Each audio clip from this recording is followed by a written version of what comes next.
Madame Anderson. Oui, merci, Monsieur le Président. J'ai un problème avec les micros, voilà. Merci. Bien, je vais essayer de répondre de manière un petit peu synthétique. En tout cas, le constat qu'on fait, c'est que vous manifestez un vrai intérêt pour le sujet, et c'est pas surprenant parce que, comme je l'ai dit tout à l'heure, s'intéresser à nos métiers, c'est s'intéresser à l'école. Donc, on est bien sur une question systémique. Madame la députée, je crois que c'est vous qui avez demandé si vous aviez une demande à faire. Laquelle serait-elle ? Eh bien, elle est très simple. Donnez-nous que la représentation nationale vote le budget suffisant pour que les établissements scolaires et que l'école soient en capacité de remplir ses missions. Vous êtes en phase de préparation du budget. Je crois que finalement, et c'est ce que je vais expliquer dans ma réponse, tout est lié, ou une grande partie est liée à la question du budget. Il y a aussi la question de la gouvernance, mais ça, j'en ai largement parlé. Parce que pour rebondir sur les différentes questions, si nous avons les moyens suffisants, c'est donc que nous avons les personnels suffisants.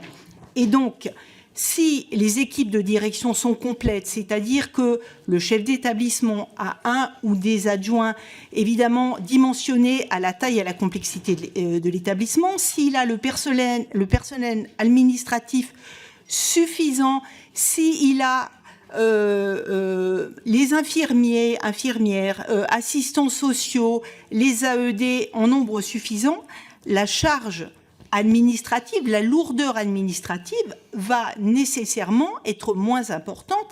Et j'ajouterais, si les services ont les personnels suffisants. Parce que ce que nous avons dénoncé tout à l'heure, c'est le transfert de charges. Donc, si vous voulez, moi, le constat que je fais, c'est que le problème ne vient pas de l'architecture actuelle de l'éducation nationale. Et c'est là...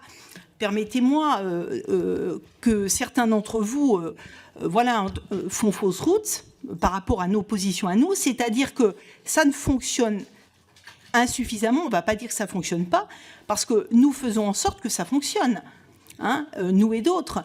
Mais ce qu'il faut, c'est donner les moyens.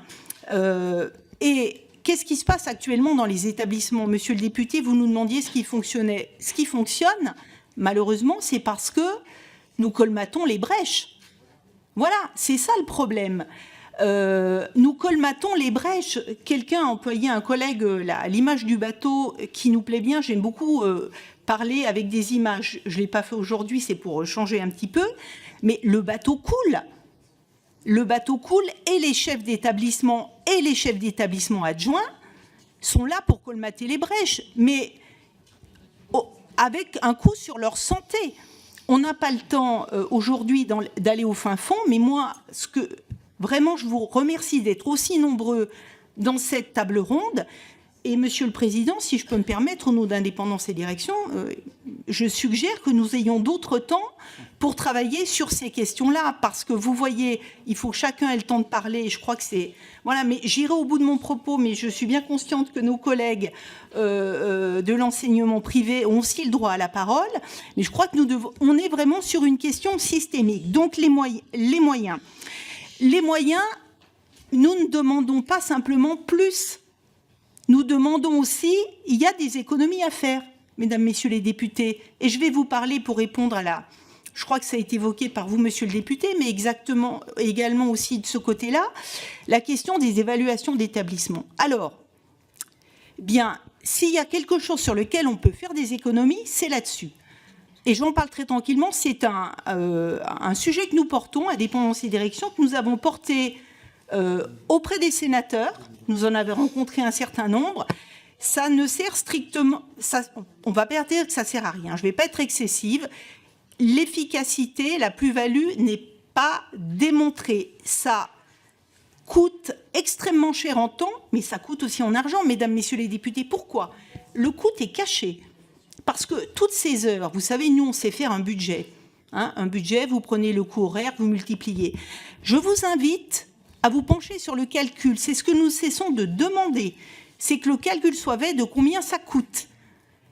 Le temps utilisé par les cadres, les chefs d'établissement, les adjoints, les secrétaires généraux, les inspecteurs, nos collègues inspecteurs, vous pourrez leur poser la question. Les enseignants, et pour au final, quoi? Rien.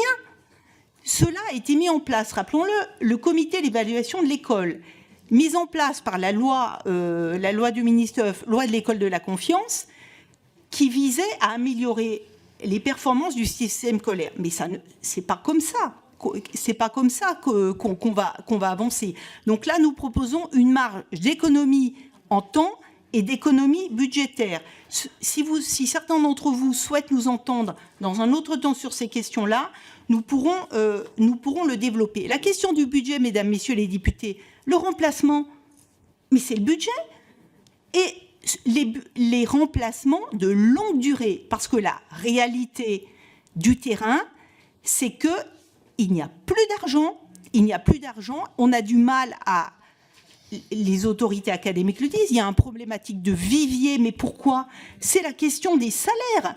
Donc, vous pouvez bien poser ces sujets-là de la manière que vous voulez, la question de l'autonomie, mais je vais en parler. C'est pas le sujet. Ce n'est pas le sujet. Le budget, le nerf de la guerre, c'est l'argent.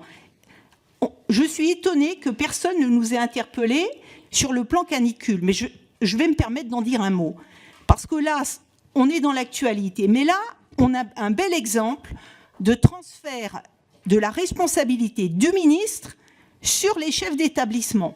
Parce que finalement, ce sont eux, alors c'est appelé ça, déconcentration, ça doit être géré au local, mais nous, ça a été redit par nos collègues ce matin à la visio, nos collègues se retrouvent en établissement, finalement, à devoir faire face à des demandes et qu'on comprend des personnels pour fermer parce que c'est intenable. Et d'un autre côté, des parents d'élèves qui disent « Mais vous allez fermer, mais moi, mon enfant, qu'est-ce que je vais en faire ?»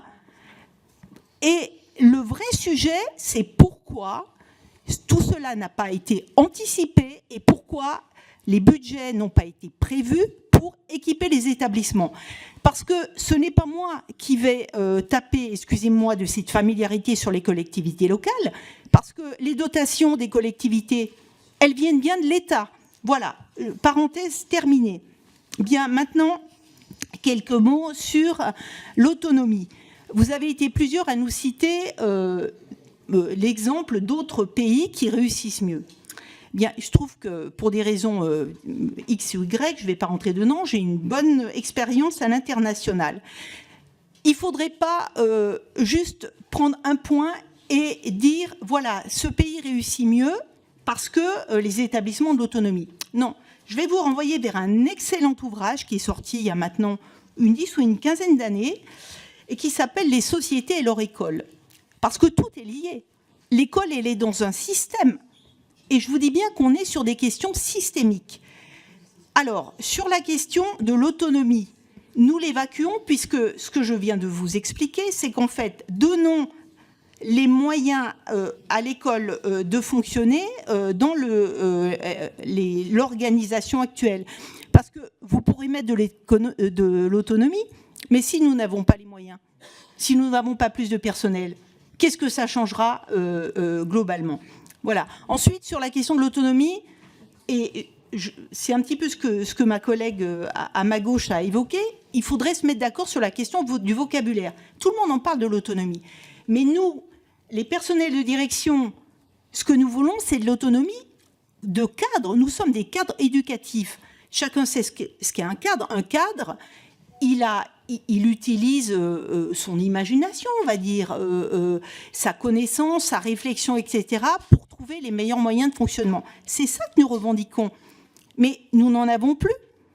Et plus on nous parle d'autonomie, plus nos autorités ministérielles nous parlent d'autonomie, moins on en a. Parce que plus on a d'injonctions, parce que vous pensez bien qu'avec toutes les réformes, tout le stop and go, nous n'avons plus aucune marge d'autonomie. Voilà la vraie autonomie que nous revendiquons. Bien. Donc la question, un mot sur la question, vous avez parlé, monsieur le député, du bac dit Blanquer. Il faut évaluer. Où sont les évaluations? Alors, on évalue on évalue les établissements, on pointe les établissements, d'accord? Mais quand est-ce que les politiques éducatives sont évaluées? Jamais. Nous, ça fait des années que nous réclamons une évaluation du bac, de la réforme du bac de 2018. Nous n'en voyons jamais venir les résultats. Donc, si vous voulez, je crois qu'il faudrait remettre alors, je ne vais pas dire une bêtise, mais il faudrait bien regarder au bon endroit et pas se focaliser sur des sujets qui sont annexes. Alors, je n'ai pas répondu à tout précisément. Je regarde. On est vraiment désolé parce que vous avez tous posé des questions extrêmement importantes sur l'IA. Alors, attention, l'État plateforme, ça fait souffrir beaucoup de gens. D'abord, nos parents d'élèves. Parce que si on a dit les uns et les autres que ça se tendait avec les usagers, vous savez, on travaille d'abord avec de l'humain, ça a été dit par ma collègue à gauche. Bien, quand les gens, ils n'ont affaire qu'à des plateformes, ils sont contents de trouver quelqu'un à l'école, une vraie personne, et c'est sur nous qui viennent diverser leur colère. Alors on sait faire, hein, on les laisse parler, puis après on travaille. Donc l'IA, les projets qui consisteraient à remplacer les postes administratifs par de l'IA, nous y sommes absolument opposés. Voilà, je ne vais pas être plus longue, mais je vous invite à nous convier, peut-être en échange plus en bilatéral, parce que voilà, je ne vais absolument pas frustrer mes collègues. Voilà, c'est assez délicat. Voilà, merci en tout cas de votre écoute.